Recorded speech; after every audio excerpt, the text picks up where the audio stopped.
We enjoy a pleasant 2.5-hour flight to Yangon International Airport. During the 1-hour ride into the city, traffic gets increasingly heavy. Yangon is a city of over 5 million people. We arrive at our home for the next 2 nights, the governor's residence. It was built in the 1920s as a guest house for use by the governor of Kayah State when he was in Yangon. 45 guest rooms were added behind the mansion when it was converted to a hotel. After lunch, we're off to visit Bogyoke Aung San Market, commonly referred to by its colonial name, Scots Market. In the middle of the market are jewelers selling gold, jade, and precious gems. Sandalwood carvings are also popular. Textiles are a riot of colors and patterns. At an antique shop, we learn about gnats, local protective demigods. Our guide Momo explains about Mandalay-style wall hangings. This guy was selling crazy hats. Marionettes of all sizes are for sale. Our next stop is a collection of colonial-era buildings on Strand Road. The customs house, dating to 1915, seems in a little better shape than some. The Bank of Bengal building was built in 1914. We're going for a trishaw ride on Strand Road. Trishaws are bicycles with a sidecar. It's a little unnerving at first when we seem to be going against the traffic. It's a good way to experience the place, especially the smells. Back at the hotel, we enjoy welcome cocktails on the lawn, followed by dinner in the restaurant. We enjoy the sounds of a Burmese harp while we eat our breakfast. We leave the serenity of the hotel to explore the city. Decaying colonial-era buildings are common. Modern buildings are few.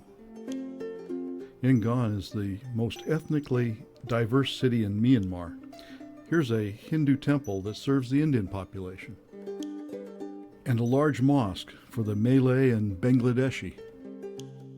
This is the Independence Monument, commemorating Burmese independence from Britain in 1948. This is Yangon City Hall. It was built between 1926 and 1936. Sule Pagoda is located in the heart of downtown, across from City Hall.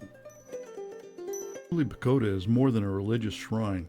It was a rallying point for the pro-democracy movement in 1988 and again in 2007. According to legend, it was built during the time of the Buddha, making it more than 2,500 years old. The Mon-style central spire is octagonal, 24 feet on a side and 145 feet tall. Historical records show that it was enlarged in the 15th century. But the rest of the pagoda is no more than a century old. 87% of the population practice Theravada Buddhism. A central concept is the idea that accumulating merit through good deeds, acts, or thoughts in this life will benefit a person in their next reincarnation. The offering shops are selling paper umbrellas, incense, and flowers. This ship is symbolically taking offerings of flowers, money, and gold leaf to heaven.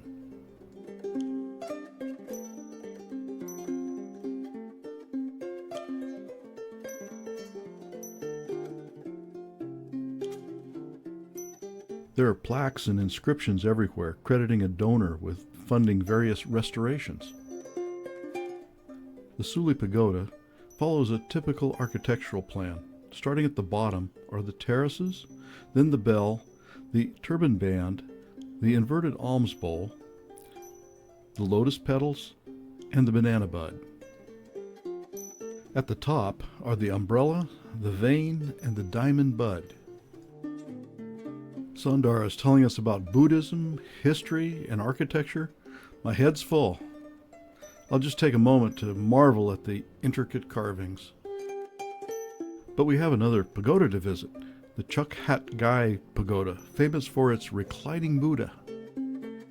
The Buddha image is 195 feet long and 50 feet high. There are several monasteries in the area, and the monks come here to pray and meditate. We meet our first temple cat. Sandar says the people here like cats, dogs not so much. It must be lunchtime. So a few more pictures, then back to the governor's residence. And a little downtime to start to absorb all this information. But we have 2 restored World War II vintage buses waiting for us, and it's time to go again. These buses were left behind by the Americans when they pulled out of Burma in 1946. They were used for public transportation until 2006. These 2 have been rebuilt and tricked out as luxury rides for tourists. Our next stop is the most sacred pagoda in Myanmar, Schwedagon. Pagodas have 4 entrances from each cardinal direction, north, south, east, and west. And this one has an escalator. At each entrance there's a Buddha image. In Theravada Buddhism there are 5 Buddhas in the current cycle. The Buddha images represent the first 4. The 5th is yet to come. The central stupa is not very pretty right now. The terraces and the bell are undergoing restoration. The central stupa is surrounded by small temples and 8 planetary stations, 1 for each day of the week and an extra for Wednesday. The day you were born determines which station you should pray at. Archaeologists date Shwedagon between the 6th and 10th century, but over the years people seeking merit have added additional shrines to the site. This is the shrine over the well where the 8 hairs of Buddha were washed before being enshrined. There are historical artifacts here too.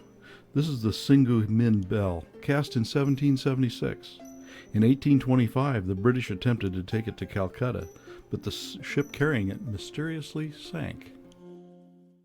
Just a few more pictures.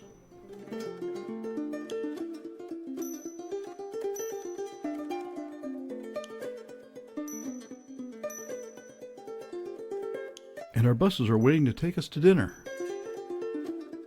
at Le Plantour, and another sumptuous meal al fresco.